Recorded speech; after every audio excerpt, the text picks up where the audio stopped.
Welcome. On behalf of the National Transit Institute, I thank you for participating in the Transit Capacity and Quality of Service Manual Bus Capacity webinar. The National Transit Institute develops, promotes and delivers training and education programs for the public transit industry in the United States. The webinar format consists of a presentation followed by a question and answer session. Questions can be submitted by using the chat pod that is located in the lower left-hand corner of your screen. We are pleased to have Paul Rees with us today. Paul Rees is a principal engineer with Kittleson and Associates, a transportation engineering and planning firm headquartered in Portland, Oregon. He was the principal investigator for the third edition of the Transit Capacity and Quality of Service Manual, and previously served as principal investigator for TCRP reports 88 and 141 on transit performance measurement. He is currently PI for TCRP Project A39, addressing transit preferential treatment on roadways, and NCHRP Project 719 on automated methods for pedestrian and bicycle counting. Now we will turn the presentation over to Paul. Thanks, Michael. Well, thank you everyone for joining us today. This is the fourth in a series of webinars on the Transit Capacity and Quality of Service Manual. What we're going to be talking about today is bus capacity. During this presentation, I'll cover the learning objectives for this webinar, talk about basic concepts related to bus capacity, speed, and reliability, go through the process that the manual provides for calculating bus capacity and for estimating bus speeds. I'll talk about how reliability is addressed in the chapter, and then give a brief summary of some of the other things you'll also find in the chapter that may be of use to you. What I hope you'll come out of this webinar and having learned today is first, why bus capacity is important even for those transit agencies that don't experience capacity problems. You should be able to identify the main factors that influence bus capacity, speed, and reliability. You should be able to understand the process the manual uses to calculate bus capacity and speed, and you should become familiar with potential applications for the material in the chapter. Now, if you're familiar with the second edition of the manual, which was TCRP Report 100, I'm going to go through a few slides here talking about some of the changes from the second edition. First, the section on transit preferential treatments has been split into two separate sections. One section covers preferential treatments, or basically physical infrastructure treatments on roadways, and then operational tools, things that either a transit agency or the roadway operator can do to help speed bus service along. And this information was updated based on TCRP research that was reported in TCRP Synthesis 83. Some other changes are that the bus capacity method is now presented step by step to hopefully make it a little bit easier to follow what's happening at each point in the process. We've combined the methods for calculating the capacity of busways, bus lanes, and mixed traffic environments into a single unified method. We've added a boarding loss time factor that I'll talk about a little bit later on based on research that was done in Australia. And we've updated the service time information, particularly for different fare collection methods. And finally, the speed method is now also presented step by step. We've provided a method for calculating base bus speeds, that is the speed that the bus will go just stopping to serve passengers. You can calculate that directly and not rely on a lookup table. But if you prefer a lookup table, we still provide that as an option. And we'll go through the speed calculation process later on in the webinar. We've expanded the material on reliability. There's new information on bus performance characteristics to bring the material that we had up to date, since it was 10 years old now. And provided a new section on potential applications of the methods to real-world situations. So now let's go through some of the basic concepts behind bus capacity. And I'll start off with a question you may be asking, and that's, why should we be interested in capacity? And the answer to that is that the same factors that influence capacity also influence speed and reliability. We call it the Transit Capacity Manual and the Bus Capacity Chapter, mainly because it's just too lengthy to add speed and reliability to all of that. But you should keep in mind that whenever we're talking about capacity, we also want to keep in the back of our head that many of the same things that influence capacity also influence speed and reliability. Speed affects passenger travel time, and travel time and reliability are both quality of service factors, like I talked about a month ago on the quality of service webinar. And quality of service reflects the passenger point of view, and thus is a factor that influences ridership. And ridership should be something that any transit agency is interested in.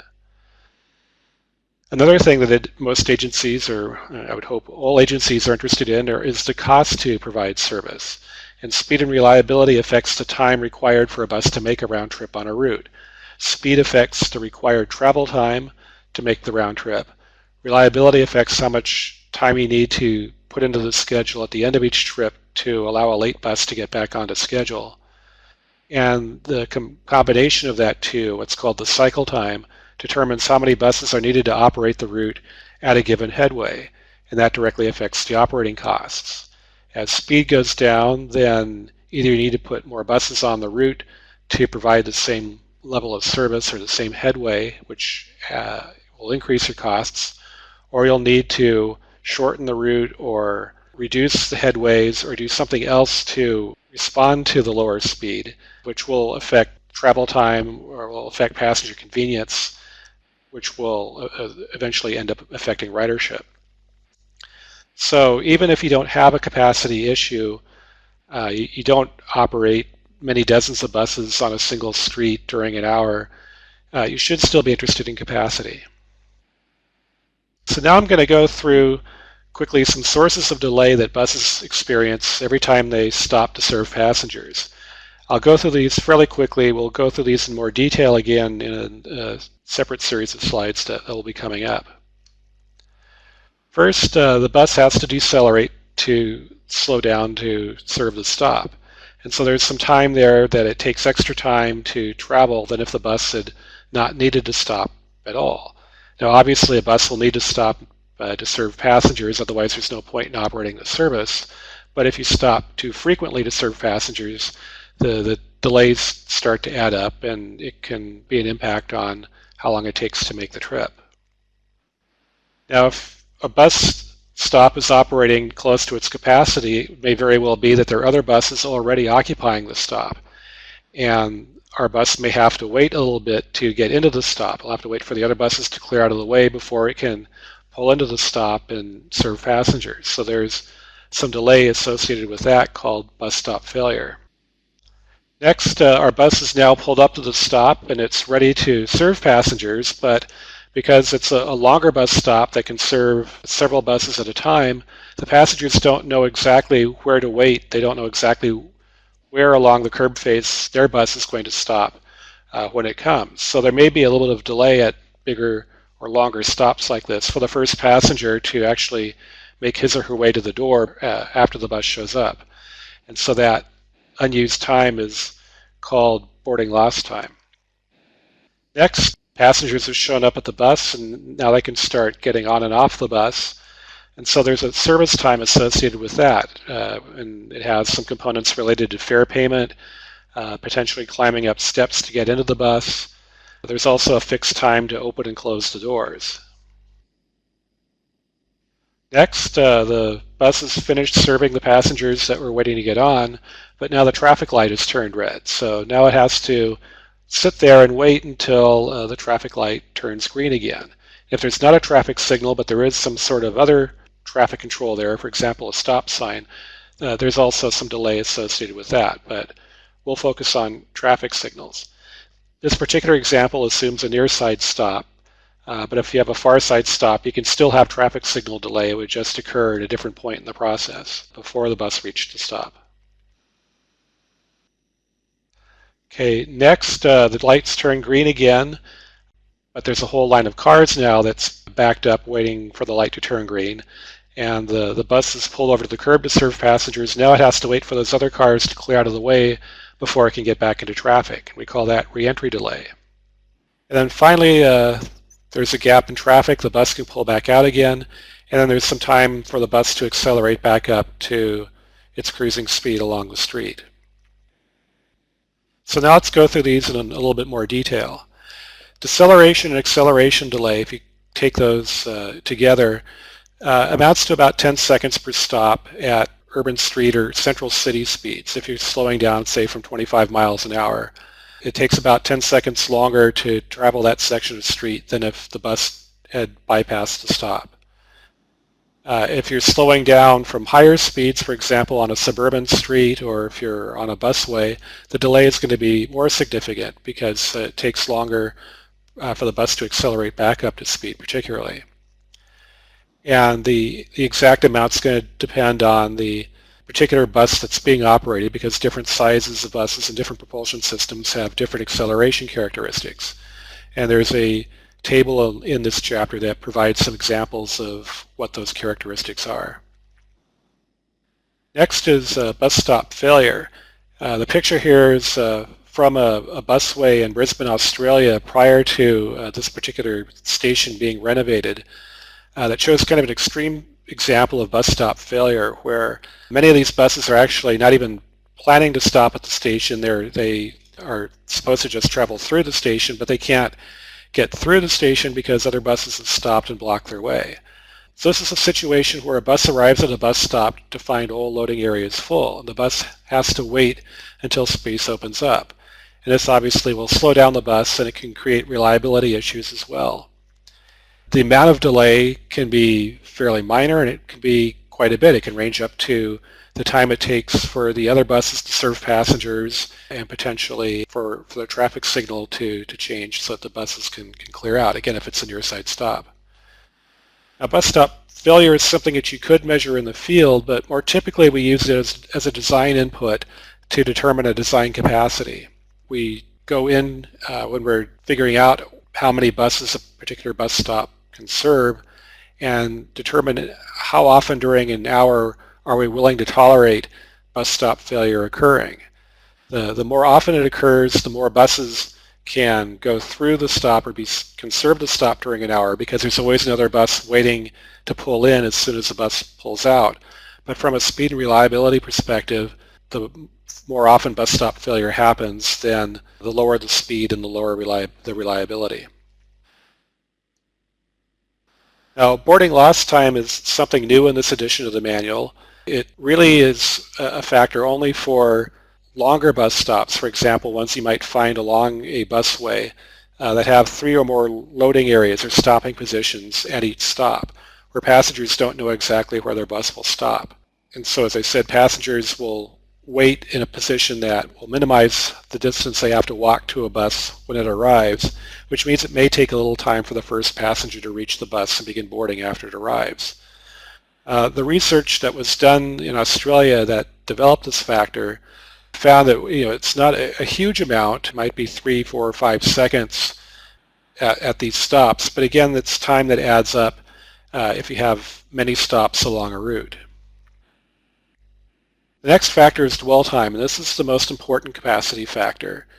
And the manual defines it for capacity purposes as time spent serving passengers plus the time required to open and close the doors.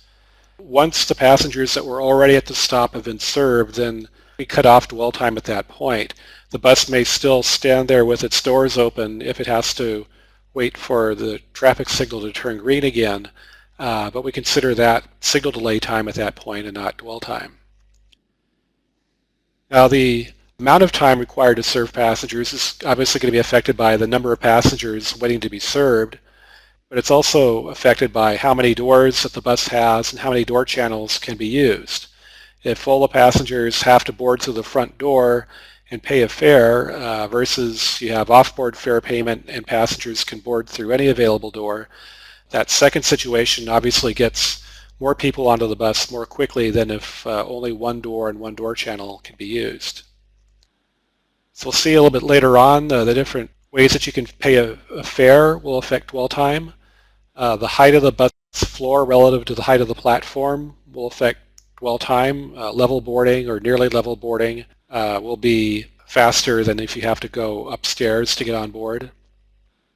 And then if you have standees on board the bus, that'll tend to slow down the boarding and alighting process, and it'll be slower for the same amount of people than if nobody was standing on the bus. And beyond all of that, dwell time variability is also important. That is to say, how much does dwell time differ from one bus to the next? If you have different routes serving the same stop, and all the buses dwell roughly the same amount, you'll have more capacity than if some buses dwell for 15 seconds and some other buses dwell for 45 seconds. So if you have a big range in dwell times between individual buses, you'll get lower capacity. Now this table here shows some of the passenger service times from the manual, and these have been updated for the 3rd edition.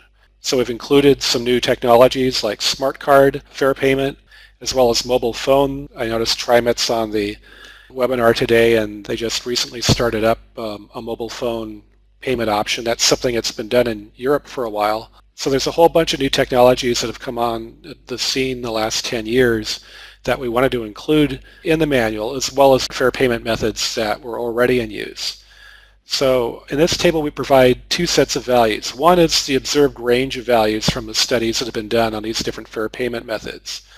So for example, magnetic stripe cards, where you're either dipping a card into a fare box and it is spit back out, or you're sliding a card through a card reader.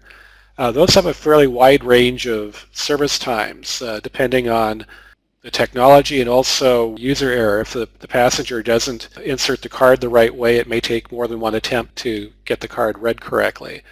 And so that provides a fairly big range of service times. You'll see that sometimes our suggested default value is at one end of the range or the other, very low or very high. In some cases, the observed ranger might be one outlying study that was either very good or very bad, but the majority of the studies were in a different part of the range. It's just a default. It's more of a typical value than that what you might expect to see out of these different fare payment methods. But again, we recommend using local data because the specific model of equipment that you use will probably play a role. For things like where you're paying a cash fare, the amount of the fare will make a difference. If the number of bills or coins you have to pay at a time will affect how long it takes to pay the fare. So we recommend using local data whenever available, but if you're using or testing out what might happen if you change fare payment technologies, this is a useful table to see how it might affect your passenger service times. Now, over and above the fare payment time, it takes about a half second per passenger longer to board when there's steps involved, if you have to climb up steps to get on board.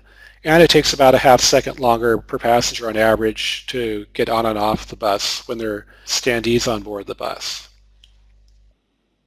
Okay, next, looking at traffic signal delay. The amount of delay that a bus might experience is a function of the traffic signal cycle length, which is the total time it takes to go from the start of the green to the start of the next green. It's also a function of the amount of green time given to the bus's street. And it's also a function of bus deceleration or acceleration delay if the bus wouldn't have had to stop anyway. For example, if the bus stops on the far side, the bus has to stop once for the signal and then has to stop again at the bus stop on the other side. Now in general, shorter traffic signal cycle length and more green time for the street with bus service will reduce bus traffic signal delay. Now your ability to actually achieve that's going to depend on other things. For example, the roadway operator's policy on a desired auto level of service may constrain how much signal timing can be tweaked to favor buses. In addition, there are requirements for how much time has to be given pedestrians to be able to get across the street. And the timing reflects a 15% pedestrian speed. That is to say a very slow pedestrian speed. For example, an elderly lady trying to cross the street. The signals are timed to accommodate that very slow pedestrian. And so that will also affect how much the traffic signal timing can be tweaked to favor buses. In addition, you don't want to change the signal timing so much that the auto operations degrade so much that buses can't get through the intersection because queues of vehicles build up and prevent buses from getting through the intersection. Now, although we tend to focus mainly on traffic signal delay, I just want to point out that other types of traffic control can also produce delays. Yield control at roundabouts produces delays, as well as stop control. But generally, traffic signals are the greatest source of delay for buses. Okay, next, the position of the bus stop. The transit manual defines two types of stops. On the left here in the picture, there's an online stop where the bus stops in the travel lane, and in this case the curb has been pulled out a bit so that there's more space for passengers to wait and the bus doesn't have to pull out of the travel lane to serve those passengers. On the right we have a bus stop in Albuquerque where a pullout has been developed and the bus pulls out of traffic, but then it has to wait for other vehicles, and in this case a bicyclist, to get out of the way before it can pull back into traffic. So in this latter case, the offline case, the buses stopping out of the traffic lane may experience reentry delay waiting to pull back into traffic. Buses that stop in the traffic lane don't experience reentry delay. They may delay other road users. So there's always a tension between the roadway operator and the transit operator as to where buses should be stopping. Should they be stopping offline, in which case other users aren't delayed but the bus passengers are delayed, or should it be the other way around? Now, so far we've just talked about bus stop influences on delay, but there are also influences of the facility on delay. And some of the things I'm going to talk about next include stop spacing, how frequently buses stop to serve passengers, how much exposure buses have to other traffic, what we call the operating environment, the facility design or the type of facility, the bus's ability to move around other roadway users, and then how the buses are operated, both how many buses are scheduled to use the facility relative to the facility's capacity, and how those buses and routes are organized. Techniques such as platooning buses or developing stopping patterns. So now let's take a look first at stop spacing. The more frequently a bus stops, the more often certain types of fixed delays occur. You'll always have deceleration, acceleration delay. You'll always have door opening and closing time, which is 2 to 5 seconds per stop. And at traffic signals, it introduces the potential for traffic signal delay. Now, as I said before, of course you have to stop to serve passengers, otherwise there's not much point to running a bus route, but you do need to think about, are you stopping more frequently than is necessary? Do you have the ability to consolidate stops so you don't have to stop quite as frequently? Your ability to consolidate stops is going to depend on the local pedestrian environment. Can people from the stop you've closed get to another nearby stop safely and conveniently? What are the characteristics of the passengers using that stop? Is there neighborhood support or opposition for doing that? And of course, how many people are using the bus stop right now? You should think about what's the trade-off. Some passengers will have to walk a little bit further to get to a bus stop, but then they'll have a faster onboard trip once they actually get on the bus. Now this graph here and some of the grid lines have, at least on my screen, don't show up, but you get the general impression here that speed increases as stop spacing increases. The particular results that we show here are based on the exact set of assumptions that I've listed at the bottom of the graph. This is downtown mixed traffic operations, 15-second dwell times when you have 12 stops per mile, and proportionally increasing service times with longer stop spacing. That is to say that if you go from 12 stops per mile to 6 stops per mile, then you have twice as many passengers at the remaining stops, and so the dwell time would go up to 30 seconds in that case. The particular speed shown on the graph just reflects that particular set of assumptions, but the general trend will hold in all cases that the speeds will go up as your stop spacing increases. Next, let's talk about operating environment. And the manual defines 4 different types of operating environments. In the upper left-hand corner, we have mixed traffic, where the bus is sharing the roadway with other cars and will be subject to all the different kinds of delays that traffic introduces. You can have a semi-exclusive environment, such as up in the upper right-hand corner, where we have a bus lane where right turns are allowed. So the bus has some use of the bus lane, but at intersections, in this case, it has to share the lane with other traffic. You can also have cases where the bus shares the lane with bicycles or with taxis. That would also be considered semi-exclusive. Or the bus lane only exists during peak hours and is used as a travel lane or for parking at other times of the day. In the lower left corner, we have an exclusive operating environment. Now here the busway or the bus facility is used exclusively by buses, but they still encounter friction with other road users at the points where the busway crosses other roadways, at intersections, for example. So here there's less ways that other traffic can influence the bus speed, but there's still some opportunities, particularly at intersections. Finally, in the lower right-hand corner, we have a grade-separated facility, an off-street busway in this case. And here the buses have exclusive use of the facility and they go under or over other roadways so that there is no traffic interference. So you get the fastest and most reliable operation on that kind of facility. So obviously the more exclusive facilities are going to tend to cost more because of the physical infrastructure involved, but they'll provide faster travel times, more capacity, and better reliability. And in this graph here, the red bars are buses, the blue is for light rail, but you can see on the right, if we take the grade-separated case as the base case, an exclusive bus facility will have somewhere between 70 and 80% of the capacity of the grade-separated facility. A semi-exclusive facility, transit lanes, for example, will have about 60% of the capacity that a busway would offer. And a mixed traffic situation might be about a third of the capacity that a busway could offer. The location of bus stops will also have an impact on speeding capacity. In general, far-side stops have the least negative impact on speeding capacity, followed by mid-block stops and then near-side stops. But of course, when you're locating stops, speed and capacity are just 2 of many factors that you should consider when locating stops.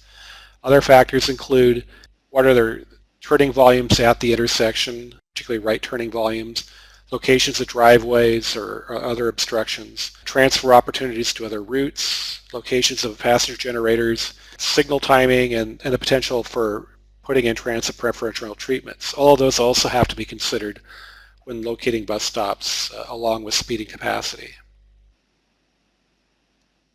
Now, as more and more buses get scheduled along a facility, speeds will start to drop as buses interfere with each other, particularly as bus stop failure begins to occur more frequently. When bus volumes exceed half a facility's maximum capacity, then bus speeds begin to drop.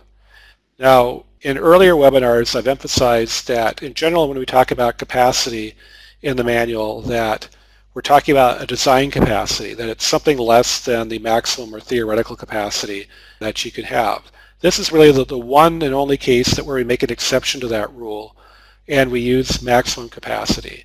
And the reason for doing that is that maximum capacity provides a baseline or a benchmark that you can compare against. The design capacity can be many different values depending on how reliable you want your operation to be. But maximum capacity is always that. You can't get anything higher than that.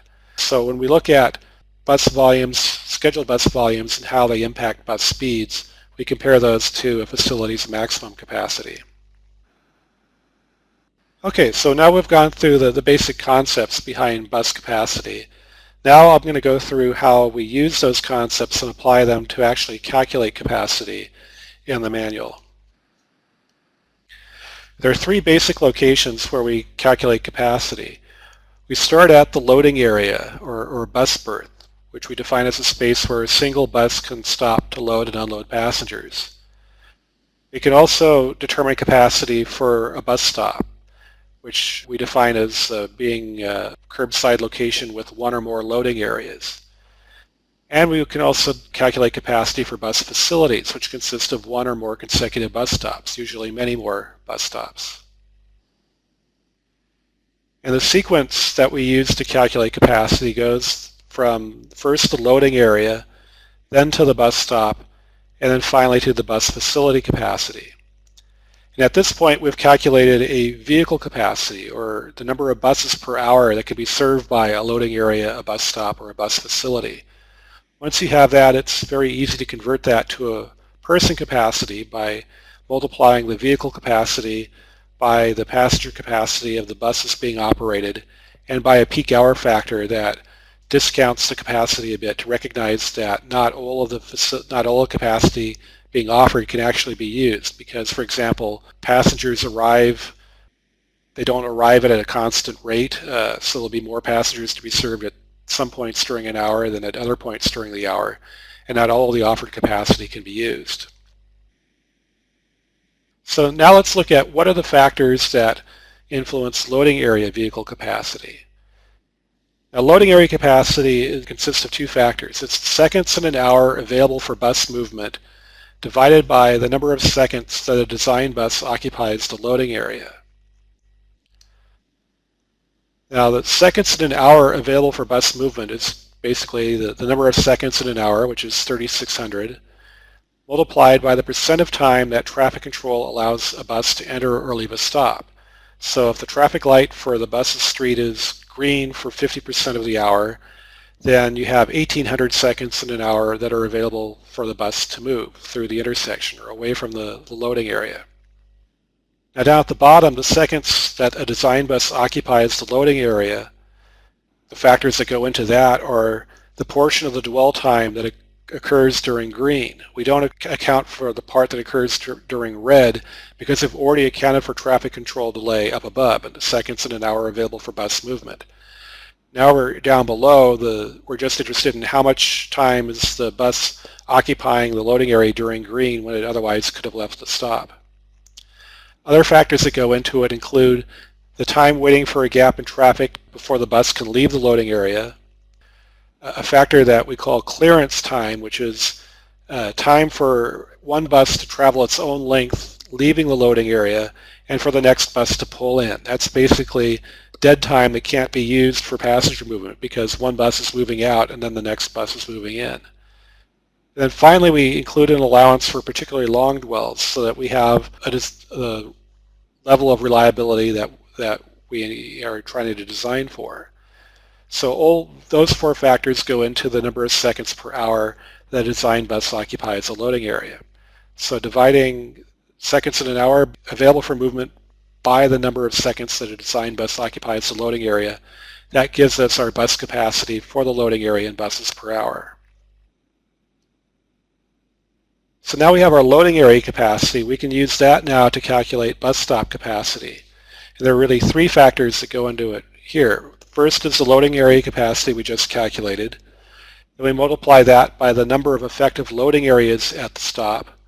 And then we multiply that by a reduction factor for traffic blockage, that there may be traffic interference, right-turning vehicles, for example, that may create extra delays over and above the traffic signal delay. Now, the number of effective loading areas at the stop is something we'll be talking about in a slide or two. Basically, each additional physical loading area may add less than one loading area's worth of capacity. So if you double the number of loading areas, you may not get double the capacity. You'll get something less than that if it's just your standard linear curbside bus stop. And then the adjustment for traffic blockage is a function of bus stop location, right-turning auto volumes, pedestrian volumes in the crosswalk that conflict with those right-turning cars, and the ability of buses to move around all that other traffic congestion in the intersection.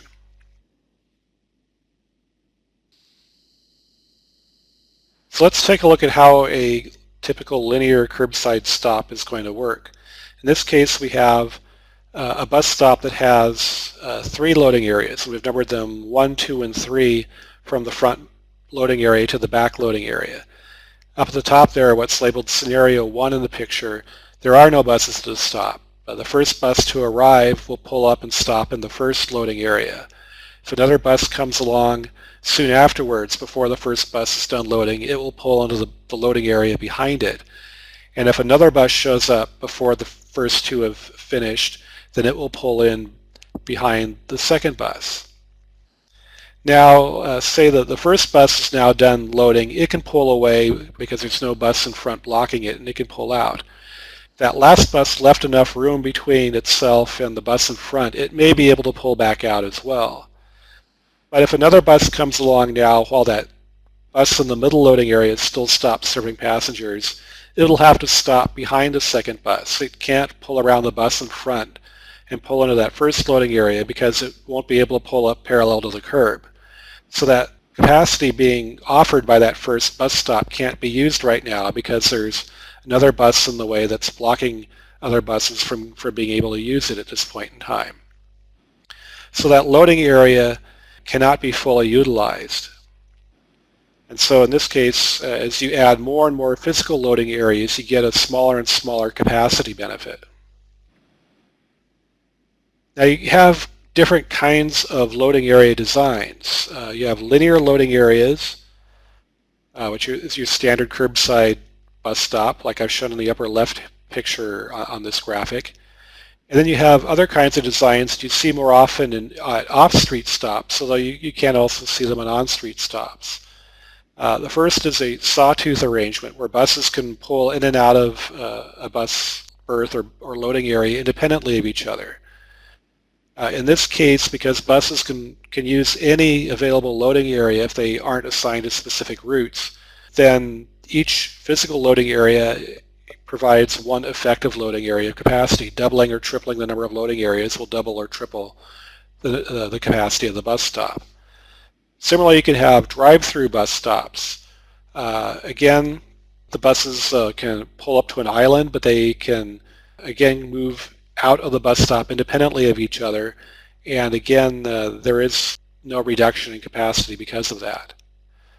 Finally, you can have angled loading areas. You don't see those very often because the buses have to back out of the loading area, which creates safety issues. But again, they can pull out more, in this case, more or less independently of each other. One bus is pulling out, though another one may have to wait for it to finish.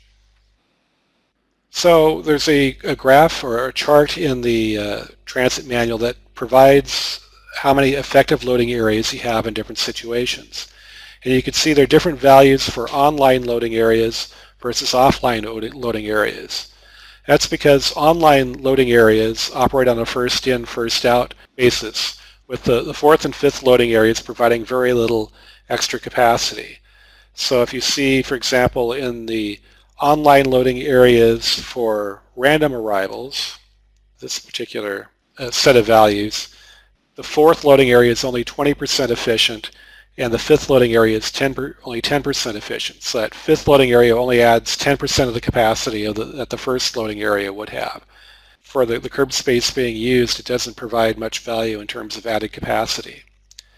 You can see that with offline loading areas, where there's more opportunities for buses to pull out independently of each other, you get higher efficiency values. The downside to it is that you have a greater potential for delays re-entering the traffic lane with an offline loading area. So there's some trade-offs where you have higher capacity in terms of effective loading areas, but you may get a lower individual loading area capacity because of that re-entry delay issue. Okay, so now bus facility types. The transit manual defines 3 types of facilities. One is a type 1 bus lane. This is a case where there's only one lane available and buses cannot go around other vehicles. Up in the left-hand slide here, this is an example of a contraflow bus lane on a one-way street where the bus really is forced to be in that lane, and if the bus breaks down, for example, then other buses can't get around it. Similarly, on a 2-lane street with just one lane of traffic in each direction, like in the right-hand picture for type 1, buses can't get around other vehicles. The type 2 lane, there are 2 or more lanes available for buses, which means that buses may be able to get around other vehicles, and so they aren't delayed as much by what's happening in the curb lane. Finally, for type 3 facilities, buses have the full use of the adjacent lane. For example, a dual busway like you have on Madison Avenue in New York City, or for example, the operation of TriMet's bus mall before light rail was put onto it. That would be considered a type 3 bus facility. And also a busway where passing lanes are provided at stations. Those are also considered type 3 bus facilities. And there's a series of tables in the manual that show how different combinations of bus facility type and bus stop position combine to affect how much buses are affected by turning traffic. Now, what I've been talking about so far really applies to urban street bus facilities, but there are also non-stop bus facilities that exist. These can include busways, they can include high occupancy vehicle or carpool lanes on freeways. And in these cases, the facility itself is often not the capacity constraint. Instead, the facility acts like a pipe, and the constraint actually lies before or after the non-stop section of the facility.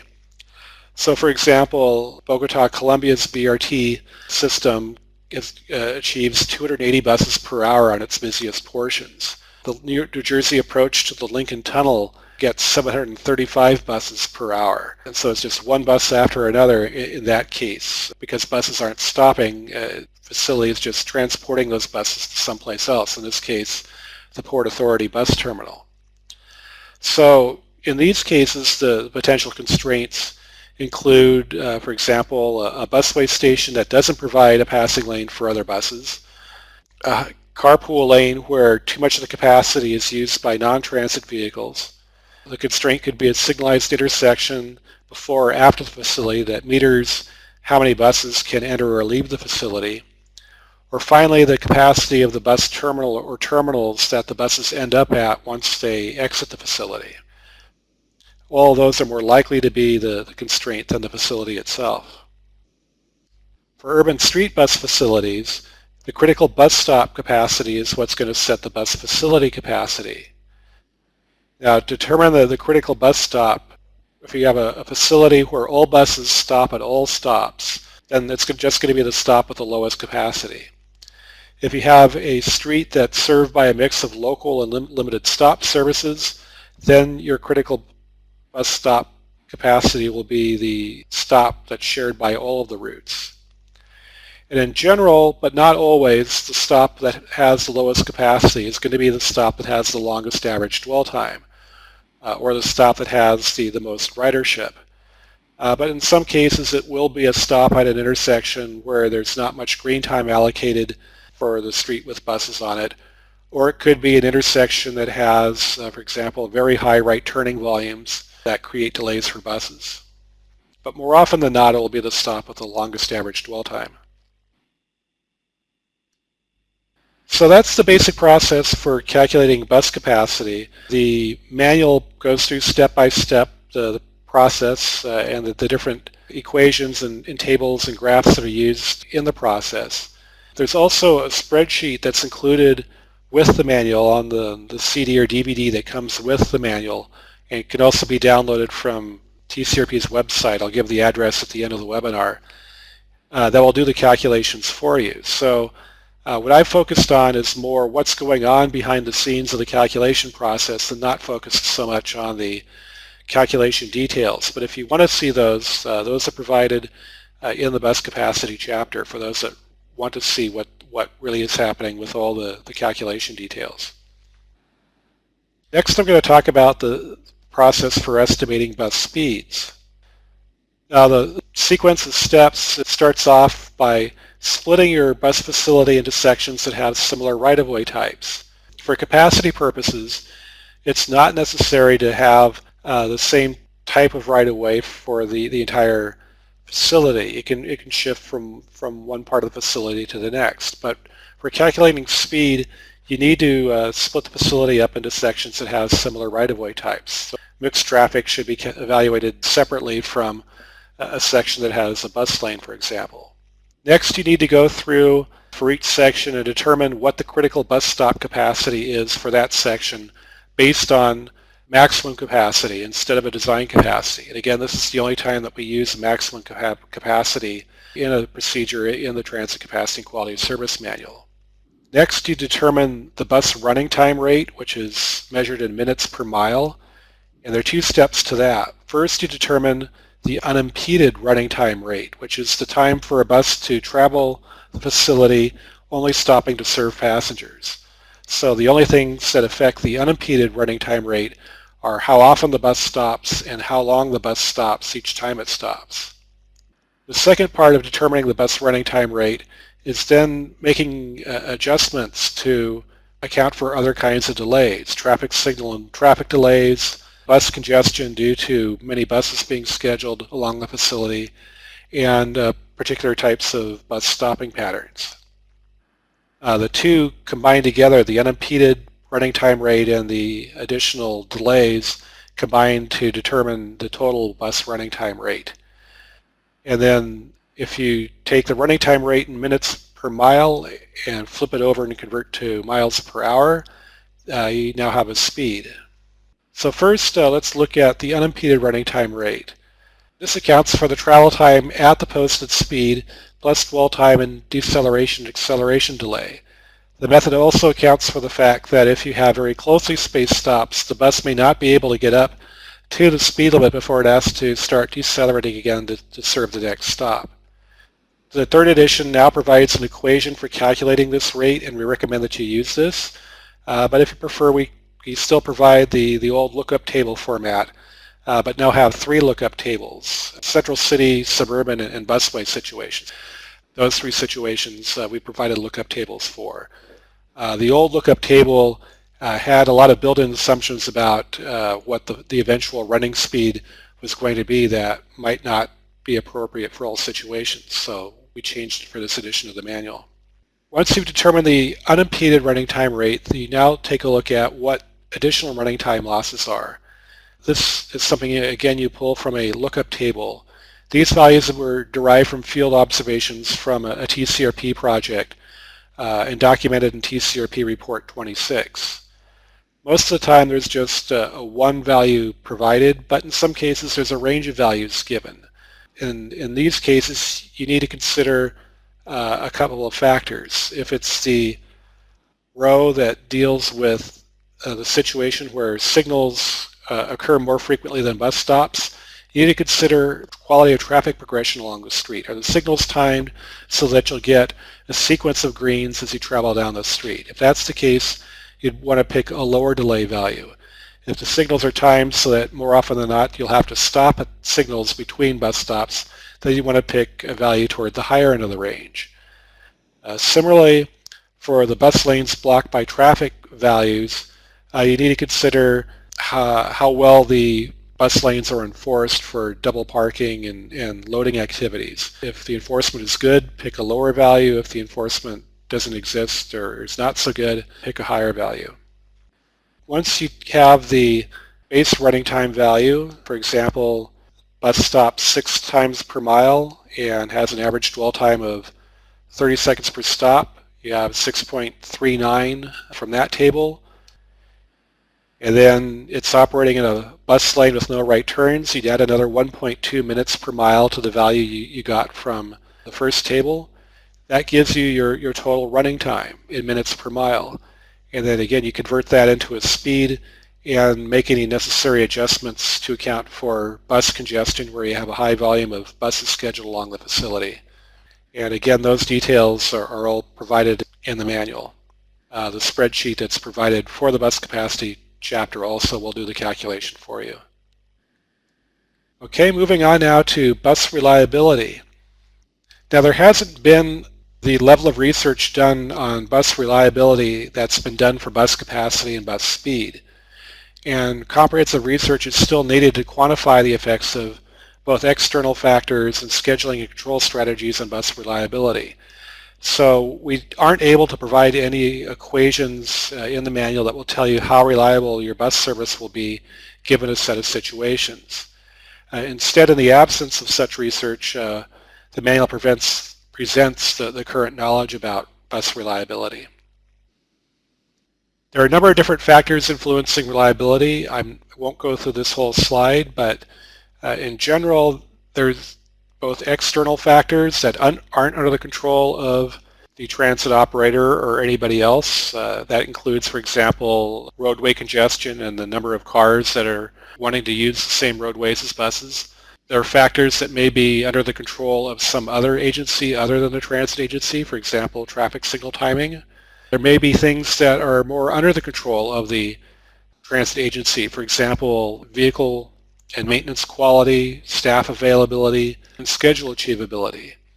So many different factors, some external factors, some factors that can be more controlled by the agency. And the manual talks about many of these different factors and how they affect reliability.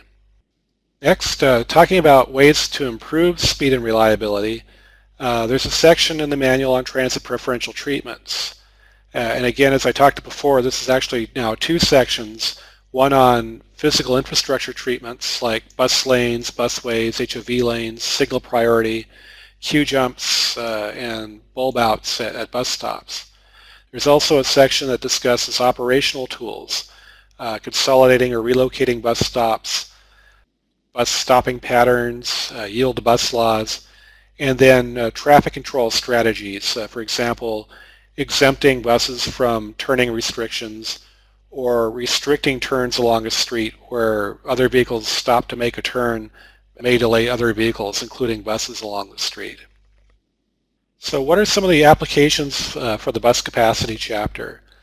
One good use for this information is for planning studies, where you're trying to compare the capacities and or speeds that are associated with different street configurations, different stop spacings, or you're comparing potential bus or bus rapid transit service along a street to some other transit mode, for example, light rail. The changes in travel time can be used to estimate ridership changes, so that tend to be something that's outside the Transit Capacity and Quality of Service manual, because the manual itself is not a ridership estimation manual. But the Quality of Service section does give some general guidelines on how passengers respond to changes in travel time. Finally, speeds can be used to determine how many vehicles you need to serve a route, which you can then use to estimate capital operating costs if you're looking at expanding service in an area. Other potential applications of the chapter include what are the impacts or potential impacts of changing the fare collection technology, what are the potential impacts of implementing transit preferential treatments, and just want to point out here that the ongoing TCRP Project A39 that should be completed probably middle of next year. We'll be updating that information, but for right now, what's in the manual is kind of the most up-to-date information that's out there. You can also use this chapter for diagnosing and treating capacity issues and for sizing bus rapid transit facilities to meet a particular passenger demand. Now, as I said, there's a spreadsheet tool that accompanies this chapter. There's an optional sheet within the spreadsheet to estimate dwell times based on if you know passenger volumes and you want to experiment with different fare collection policies, for example. That would be a potential application for it. If you already know dwell times or have an estimate of what dwell time would be, you can go directly to the capacity estimation sheet and use that to estimate capacity for a series of bus stops along a street. If you want to implement skip stop spacing, that's where you bundle up groups of routes to share particular sets of stops to stop at. There's a sheet that will tell you how much that improves speed and capacity. And then finally, there's a sheet for estimating facility speeds. So if you want more information, turn to Chapter 6 of Bus Transit Capacity in the Transit Capacity and Quality of Service Manual. Unfortunately, the contractor that produced the final PDFs for TCRP inflated the size of the files by about 10 times from what we delivered to TCRP. So they're gigantic files. They'll take a bit of time to download, unfortunately, but hopefully you'll find that it's worth the effort. In addition, there's the spreadsheet that I talked about on the CD-ROM that comes along with the manual or can be downloaded from TCRP's website. There's also a presentation on bus capacity on the CD-ROM that's similar to what I've gone through in this webinar, but provides some additional details that we didn't have time to cover today in the webinar. Also, a lot of the basic research that is behind the bus capacity chapter was originally done by one of the earlier TCRP projects and was documented in TCRP Report 26 and Research Results Digest 38. So if you want to take a look at where a lot of these capacity and speed procedures originally came from and how they were developed, those are good reports to take a look at for that information. To get your hands on a manual, if you don't already have one, you can order free individual printed copies through the TCRP dissemination program at www.tcrponline.org. You can download the chapters directly from TCRP's website. They also have the spreadsheets of the PowerPoint presentations available at that same site. And you can also purchase individual copies from the TRB bookstore. So just wanted to acknowledge all the team members that were on the TCRP Project A15C research team that developed the manual. Besides Kittles and Associates, there was Parsons Brinkerhoff, KFH Group, the Texas A&M Transportation Institute, and ARUP.